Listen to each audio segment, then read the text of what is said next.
kaya atau harus lebih berkah? Nah sebelum kita lanjut belajar bersama dengan guru-guru kita saksikan dulu yuk tayangan yang berikut ini. Tabarakallah Ustazah Lulu, Masya apa Allah. kabar? Baik, alhamdulillah Nih, luar biasa. Ustazah kondang, Saya alhamdulillah. sering kondangan. Alhamdulillah. Ustazah berbicara tentang penghasilan nih. Di rumah tangga kan pasti beda-beda nih ya pendapatannya, rezeki yang Allah titipkan gitu ya. Ada orang yang dikasih penghasilannya banyak, nolnya banyak banget, tapi Banyak kok ngerasa gitu. kurang.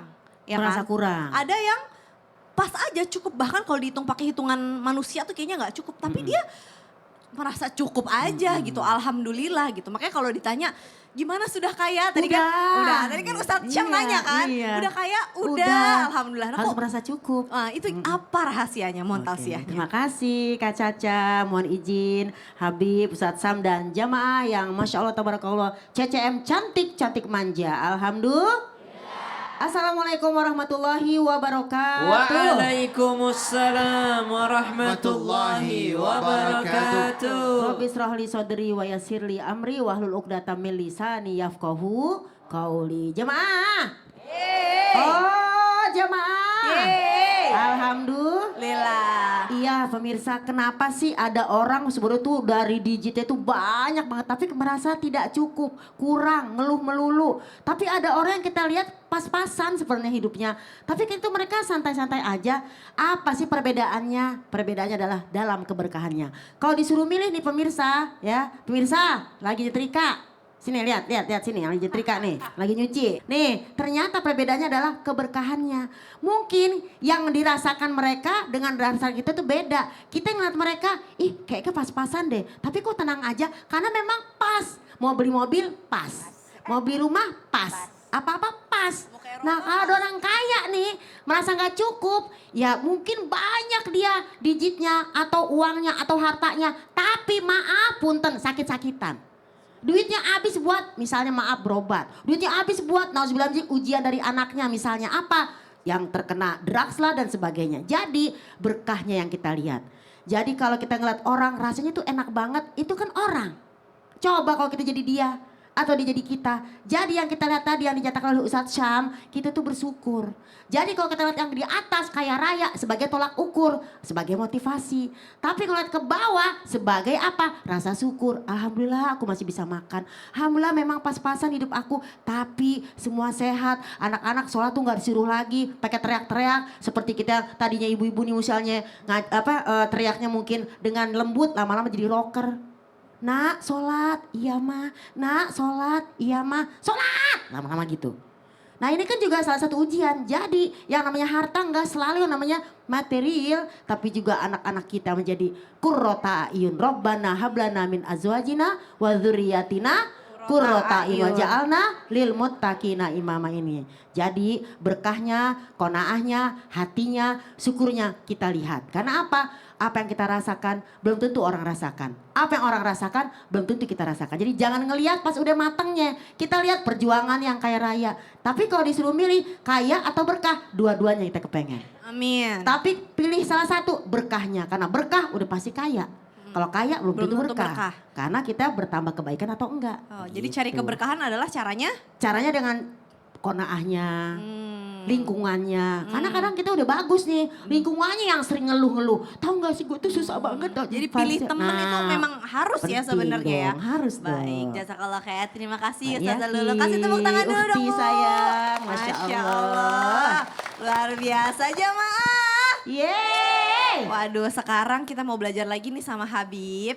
Bib, berbicara tentang orang, kita kan hidup di zaman sosial media nih Bib, ya kan? Kita harus melatih diri untuk bisa berpikir positif terhadap orang lain. Kita ngeliat, wah nih kayaknya ada orang kaya nih, hobi banget sedekah, tapi sedekahnya selalu diposting ke sosial media. Apakah jangan-jangan orang tersebut ria atau jangan-jangan kita sebagai netizen yang hatinya kotor ngelihat orang sedekah diposting terus kita kayak ih sombong-sombong padahal dia dalam hatinya lurus-lurus aja gitu. Harusnya bagaimana kita menanggapi fenomena kehidupan zaman sekarang ini Bib? Mohon tausiahnya. Ya khair Caca, Ustazah Lulung, Ustaz Syam. Bismillahirrahmanirrahim. Allahumma sholli ala sayyidina Muhammad wa ala ali sayyidina Muhammad. Ingat bahwasanya innamal a'malu binniyah wa innamal likulli imri'in ma nawa. segala sesuatu itu disertai dengan niatnya.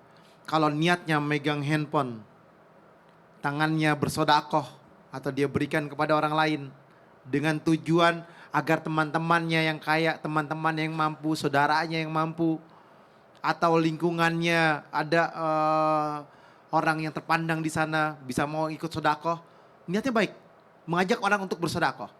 Sebagaimana Sayyidina Abu Bakar As-Siddiq radhiyallahu an, bahwasanya Sayyidina Abu Bakar memberikan hartanya di depan para sahabatnya, saya kasih semuanya untuk Rasulullah. Saya kasih semuanya untuk di jalan Allah.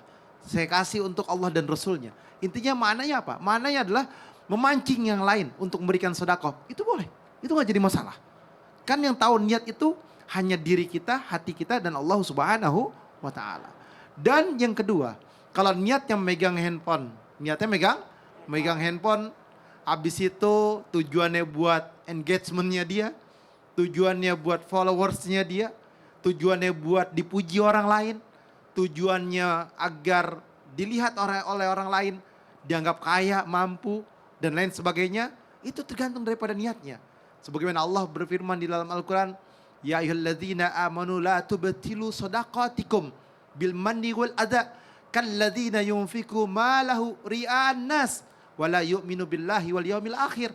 Jelas bahwasanya mereka membatalkan sedekahnya.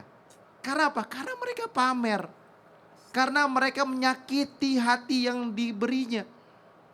Atau boleh jadi mereka niat sedekah itu agar tersohor, agar dipandang oleh makhluk bukan karena Allah. Sehingga sedekahnya tidak diterima oleh Allah Subhanahu wa ta'ala. Oleh karena itu berimanlah kepada Allah, berimanlah kepada hari akhir, ingatlah kepada Allah, bertakwalah kepada Allah sehingga Allah ridha kepada kita. Tancapkan, tanamkan niat yang kuat, segala sesuatu yang ada di muka bumi ini adalah milik Allah dan akan kembali kepada Allah Subhanahu wa ta'ala. Harta kita titipan, istri, suami, anak-anak kita semua titipan. Dan semua dimintai pertanggungjawaban oleh Allah Subhanahu wa ta'ala dan akan kembali kepada Allah Subhanahu wa ta'ala. Bertakwa kepada Allah, minta ampunan kepada Allah, dekatkan diri kepada Allah Subhanahu wa ta'ala, perbaiki niat,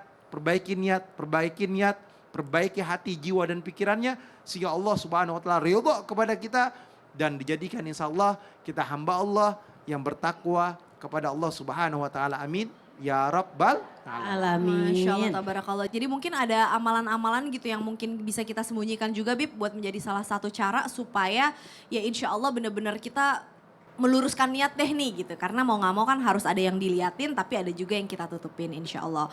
Jamaah! Yeay! Sekarang ada yang mau nanya gak sama guru kita? Karena sekarang kita mau masuk ke segmen Tanya Dong Ustadz. Kami semua tanya dong Ustaz. Angkat tangannya Bu, yang mau nanya siapa Bu? Semangat. Oke, silahkan Ibu. Boleh turun ke bawah, izin. Ibu siapa, dari mana? Silakan. Bismillahirrahmanirrahim. Assalamualaikum warahmatullahi wabarakatuh. Waalaikumsalam warahmatullahi wabarakatuh. Perkenalkan nama saya Ibu Rohimi dari Jamiyah Ad-Duha Tegal, Jawa Tengah. Masya Allah, piye kabarnya Bu? Alhamdulillah. Mugi Bu. Ngapak. Ngapak orang enak yo. Iya. Oke, silahkan Ibu. Begini, kalau ada seorang suami memberikan nafkah kepada istrinya, tapi nafkah tersebut dari hasil haram, dan seorang istri itu tidak tahu bahwa nafkah tersebut dari hasil haram, apakah ada keberkahan dari harta yang diterima istri tersebut? Itu saja. Subhanallah. Iya. Taunya dari mana Bu suaminya uangnya haram? Barangkali ya dari tetangga atau dari mana kan nggak tahu. Oh, Iya, kan kita harus. Ya kan Iya. tanya itu ya. Iya, Masya nggak Allah. apa-apa. Silahkan Ustazah Lulung. Baik, mohon izin Habib dan juga Kak Caca semuanya. Jadi kalau misalnya ada rumah tangga nih ya, Bunda, iya gitu ya, Bunda. Iya. Mudah-mudahan Iya, iya. ada seorang istri nggak tahu kalau hasil suaminya itu adalah haram. Kalau dia benar-benar tidak tahu dan benar-benar tidak tahu, maka diampuni oleh Allah ketidaktahuannya. Apakah dia dapat berkahnya? Tergantung. Kalau dalam rumah tangganya dia nggak tahu itu haram, tapi anaknya soleh dan soleha, dianya juga bertambah kebaikan. Berarti keberkahan cuma untuk istri dan anak-anaknya. Terus dilihat tuh suaminya ternyata misalnya mungkin tambah nauzubillah min zalik, maka yang tidak dapat keberkahan suaminya.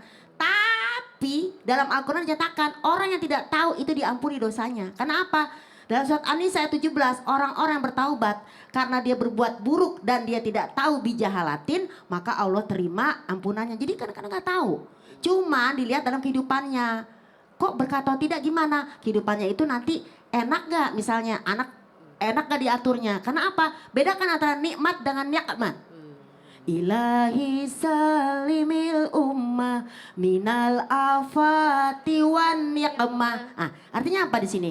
Ya Allah selamatkan aku ya daripada umat ini itu daripada apa? Kesengsaraan dan juga yang namanya kemelaratan. Jadi kalau nikmat artinya melarat. Ketika dia berdoa kepada Allah nggak diberikan nikmat atau karunia, kok tambah sengsara hidupnya? Berarti nggak berkah. Tapi kalau dia diberikan nikmat pakai ain, karunianya sangat besar. Makanya Bu, kalau selawatan kita penting nikmat atau nikmat. Kalau pakai kof sengsara jadinya. Jadi mudah-mudahan dilihat dari kehidupannya sehari-hari gitu Kakak. Mudah-mudahan berkah Insya ya. Allah bukan menjadi uang yang panas ya. Tapi kalau udah haram udah pasti panas. Kalau udah haram Gimana? pasti panas. Gimana itu Bib? Gimana Bib? Bismillahirrahmanirrahim. Allahumma salli ala sayyidina Muhammad wa ala ali sayyidina Muhammad. Ar-rijalu qawwamuna 'ala nisa. Gu anfusakum wa ahlikum nara. Laki-laki menjadi pemimpin terhadap keluarganya dan laki-lakilah yang menafkahi anak dan istrinya.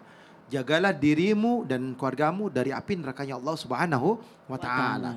Seorang laki-laki ketika dia memberikan rizkinya terhadap istri dan anak-anaknya, ketika istrinya bertanya kepada suaminya apakah ini halal dan haram, apakah boleh istri bertanya? Boleh, diperbolehkan dalam syariat. Karena siapapun yang memakan duit yang haram masuk ke dalam dirinya, jadi daging atau menjadi darah yang mengalir dalam tubuhnya, akan menagih kepada kemaksiatan. Sekurang-kurangnya istri jadi kurang ajar sama suami, anak jadi kurang ajar kepada orang tuanya, atau bahkan anak sulit menghafalkan Al-Quran, atau bahkan anak sulit untuk membaca Al-Quran, sehingga demen bermain, dia demen nonton gadgetnya, dia main handphonenya, jauh daripada kebaikan, jauh keberkahan, susah untuk hadir ke majelis ta'lim. Karena apa? Karena harta yang haram akan menagih kepada kemaksiatan. Dan tentunya sebagai bapak atau sebagai orang tua, berhati-hatilah memberikan makan terhadap anak dan istrimu. Ketika engkau memberikan yang haram, engkau berbahaya. Engkau berarti menciptakan dalam rumah tanggamu, anakmu dan istrimu bisa kurang ajar kepadamu dan jauh daripada kebaikan dan keberkahan. Karena sebagai seorang pemimpin, kulukum ra'in wa kulukum mas'ulun an ra'yati. Kamu itu pemimpin dan diminta pertanggungjawaban oleh Allah Subhanahu wa taala. Anak istrimu akan makan apa yang engkau berikan. Kalau engkau mendapatnya dari yang haram, kau berikan kepada anakmu, tidak ada keberkahan, tidak ada kebaikan di dalamnya. Anak istrimu tidak ada keberkahan dan kebaikan. Tapi ketika engkau memberikan yang halal, menjadi kebaikan dan keberkahan. Dan apabila istri ternyata tahu, istri tahu dia mengambil duit yang haram atau dia bekerja yang cara tidak baik, maka istrinya pun berdosa. Tapi kalau istrinya tidak tahu, istrinya tidak berdosa, tapi tidak ada keberkahan di dalamnya. Jazakallah khair. Udah cukup Bu? Iya, cukup. Baik, silahkan kembali ke tempat duduk Bu, sami-sami. Terima kasih Habib, Ustazah Sama-sama. Lulu, Masya Allah, tabarakallah. Nah jamaah, Yeay. kita sekarang mau masuk ke segmen Ustadz bercerita. Silahkan Ustadz Syam. Antara banyak ataupun berkah. Mari kita lihat kisah di mana para salafus saleh mengejar keberkahan dari apa yang ia wariskan kepada anak-anaknya. Suatu ketika pengangkatan Khalifah Al-Mansur, beliau ketika baru saja menjabat atau bahkan sebelum ia menjabat, ia memanggil seorang ulama dan juga sebagai sahabatnya bernama Muqatil bin Sulaiman rahimahullah. Beliau sampaikan, sebelum saya menjabat, berikan saya nasihat yang bisa menggugah hati saya. Maka berkata Muqatil, engkau menginginkan nasihat yang seperti apa? Yang aku lihat atau yang pernah aku dengar? Maka kata Khalifah Al-Mansur, berikan saya nasihat yang engkau lihat secara mata kepalamu sendiri. Maka Muqatil bin Sulaiman mengatakan, saya pernah melihat daripada Khalifah Umar bin Abdul Aziz radhiyallahu an, dan saya juga melihat Khalifah Hisham bin Abdul Malik radhiyallahu an. Mereka berdua adalah orang yang soleh, tapi berbeda cara mereka ketika mencari keberkahan. Khalifah Umar bin Abdul Aziz mempunyai 11 orang anak, dan ketika ia menjawab, ia berubah menjadi orang yang miskin. Karena sejatinya hartanya ia habiskan untuk melayani masyarakat, untuk melayani perjalanan di jalan Allah Subhanahu wa taala. Ketika menjelang wafatnya, beliau pun ditanya, "Ada berapa banyak anak yang engkau tinggalkan?" Ada 11 orang anak. Apa yang kau tinggalkan kepada mereka? Kutinggalkan kepada mereka ketakwaan kepada Allah Subhanahu wa taala. Wafatlah Umar bin Abdul Aziz. Ternyata ia meninggalkan 11 orang anak dan meninggalkan 18 dirham emas untuk anak-anaknya. Maka 9 dirhamnya dipakai untuk kepengurusan pemakamannya, dan 9 dirham lagi dibagi untuk anak-anaknya yang berada 11 orang anak. Sementara Hisham bin Abdul Malik memiliki 11 orang anak, dan masing-masing anak memiliki 1 juta dinar masing-masing anak. Betapa banyak warisan yang diberikan oleh ayahnya. Maka berkata Muqatil bin Sulaiman, "Tapi demi Allah, suatu ketika mata kepala saya melihat anak Umar bin Abdul Aziz yang hanya diwariskan setengah dirham itu mensedekahkan hartanya di suatu ketika 100 ekor onta di jalan Allah Subhanahu wa taala. Dan saya melihat dengan mata kepala saya anak Hisham bin Abdul Malik yang diwariskan 1 juta dinar meminta-minta di tengah pasar." Subhanallah, ketika ditanya Umar bin Abdul Aziz, "Kenapa engkau tidak mewariskan harta?" Maka kata beliau, "Saya wariskan ketakwaan kepada mereka." Kenapa? Karena kalau kuwariskan ketakwaan dan mereka bertakwa, maka Allah berjanji, "Wa may yattaqillaha yaj'al lahu makhraja wa yarzuqhu min haitsu la yahtasib." Siapa yang bertakwa kepada Allah, maka Allah akan berikan jalan keluar dari jalan yang tidak disangka-sangka, dan diberikan rezeki dari jalan yang tidak disangka-sangka. Dan kalaupun mereka tidak soleh, minimal aku tidak mewariskan uang untuk dipakai mereka bermaksiat, dan mereka tidak bermaksiat menggunakan warisanku. Lihat bagaimana para ulama mencari keberkahan dengan mensolehkan anak-anaknya.